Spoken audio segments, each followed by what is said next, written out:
ഇവിടെ ഒരു സ്ത്രീ ഒരു റെസ്റ്റോറന്റ് നടത്തി വരികയാണ്. അവിടെ നിന്ന് ലഭിക്കുന്ന സ്റ്റഫ് ബൺ പോലെ ആ നാട്ടിൽ ആരുടെ അടുത്ത് നിന്നും കിട്ടില്ല. അതുകൊണ്ട് തന്നെ ദിവസവും കുറേയധികം കസ്റ്റമേഴ്സ് അവരുടെ കടയിൽ അത് കഴിക്കാനായിട്ട് വരാറുണ്ട്. അവരുടെ മകളും അവിടെ ഉണ്ടാവും.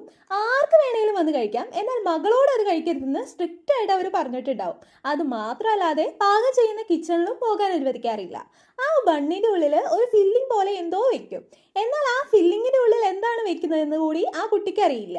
അതുകൊണ്ട് തന്നെ അവളുടെ അമ്മയുടെ മേലിൽ മകൾക്ക് ഡൗട്ടാണ്. ദിവസവും ഓരോരോ പുതിയ ആളുകൾ കിച്ചണിന്റെ അകത്ത് പോകും, എന്നാൽ ശേഷം പുറത്തേക്ക് വരുന്നത് കാണാറുമില്ല. അതിനാൽ എന്താണ് ആ കിച്ചണിന്റെ ഉള്ളിൽ നടക്കുന്നതെന്ന് കണ്ടുപിടിക്കാനായിട്ട് ആ പെണ്ണ് വളരെയധികം ട്രൈ ചെയ്തുകൊണ്ടിരുന്നു.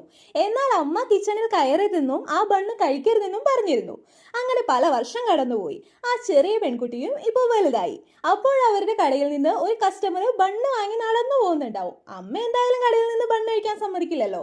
എന്നാൽ ഇങ്ങനെ പോകുന്ന ആളുടെ കയ്യിൽ നിന്ന് വാങ്ങി കഴിക്കാമെന്ന് പറഞ്ഞ് ക്യാഷ് കൊടുത്ത് വാങ്ങി. അത് പുറത്തെവിടെയെങ്കിലും നിന്ന് നമുക്ക് കഴിക്കാം. എന്നാൽ അവളും വീട്ടിൽ തന്നെ പോയി കഴിക്കാമെന്ന് ഉറപ്പിച്ച് അങ്ങനെ പോയി. നിർഭാഗ്യവശാൽ അതും അമ്മ കണ്ടു. കണ്ടതിന് ശേഷം നിനക്ക് എന്ത് ധൈര്യം ഉണ്ടെങ്കിൽ ഈ ബൺ കഴിക്കും, ഇത് കഴിക്കാൻ പാടില്ലെന്ന് ഞാൻ പറഞ്ഞതല്ലേ എന്ന് പറഞ്ഞ് എടുത്തെറിഞ്ഞ് പ്ലാൻ നശിപ്പിച്ചു. അവളും അതിൻ്റെ ഉള്ളിൽ എന്ത് ഫില്ലിംഗ് ആണ് വെക്കുന്നതെന്ന് എനിക്ക് അറിയണം എന്ന് പറഞ്ഞതിനാൽ പോർക്കാണ് ഞാൻ അതിൽ വെക്കുന്നതെന്ന് അവളുടെ അമ്മയും പറഞ്ഞു. അവളും അവളുടെ നാടും അടുത്ത സ്ഥലങ്ങളിലെല്ലാം പോർക്ക് വെട്ട് കടകളിലൊക്കെ പോയി അന്വേഷിച്ചെങ്കിലും ഒരു തവണ പോലും അവളുടെ അമ്മ അവിടെ നിന്ന് മാംസം വാങ്ങാറില്ലെന്ന് അവർ പറഞ്ഞു.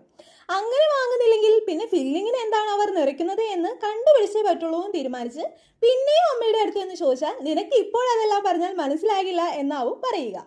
എന്നാൽ ശരി, ഞാൻ തന്നെ കിച്ചൺ തുറന്നു നോക്കാം എന്ന് നൈറ്റ് പോയി നോക്കിയാൽ അവളുടെ അമ്മ കത്തിയും പിടിച്ച് നിൽക്കുന്നുണ്ടാവും. കണ്ടാൽ ഒരു വില്ലത്തി ലുക്കായിരിക്കും. ഇവിടെ ഒന്ന് വരാൻ പാടില്ലെന്ന് പറഞ്ഞ് പുറത്തേക്ക് പോയി എന്ന് പറഞ്ഞ് തിരിച്ചു വിടാൻ നോക്കിയാൽ പിറകിൽ നിന്ന് ഒരു ശബ്ദം കേൾക്കും. ആരാ അവിടെ ഉള്ളത് എന്ന് ചോദിച്ചാൽ അതൊന്നുമില്ല, വല്ല എലിയായിരിക്കും, നീ ആദ്യം ഇവിടെ നിന്ന് പോയി എന്ന് പറഞ്ഞു. ഇനി നിനക്ക് സത്യം അറിയണമെന്നുണ്ടെങ്കിൽ നീ ഒരു ബോയ് ഫ്രണ്ടിനെ കണ്ടുപിടിച്ച് വിളിച്ചുകൊണ്ടുവാ, ഉറപ്പായിട്ട് ഞാൻ സത്യം നിന്നോട് പറയാമെന്നും പറഞ്ഞു. 3 മാസത്തിൽ ഈ പെണ്ണും കള്ളത്തരത്തിൽ ഒരു ബോയ് ഫ്രണ്ടിനെയും ഹയർ ചെയ്ത് കൂട്ടിക്കൊണ്ടുവന്നു. അവളുടെ അമ്മയും ബൺ കഴിക്കാനായിട്ട് ബോയ് ഫ്രണ്ടിന് കൊടുക്കും, എന്നാൽ അവൾക്ക് കൊടുക്കില്ല. അവൾ അവളുടെ മകൾക്ക് ഉറക്കഗുളിക കൊടുത്ത് അവളെ ഉറക്കിയ ശേഷം ബോയ് ഫ്രണ്ടിനെയും കൂട്ടി അടുക്കളയിലേക്ക് പോയി.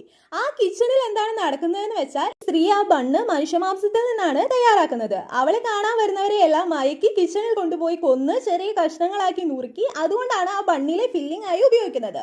ആ രുചി ആ നാട്ടിലെ എല്ലാവർക്കും ഇഷ്ടപ്പെടും. അതോടെ ആ റെസ്റ്റോറന്റ് വളരെ ഫേമസ് ആയി. അതുകൊണ്ടാണ് ആ ബൺ കഴിക്കരുതെന്ന് പറഞ്ഞ് അവർ മകളെ സ്ട്രിക്റ്റ് ആയി വളർത്തിയിരുന്നത്.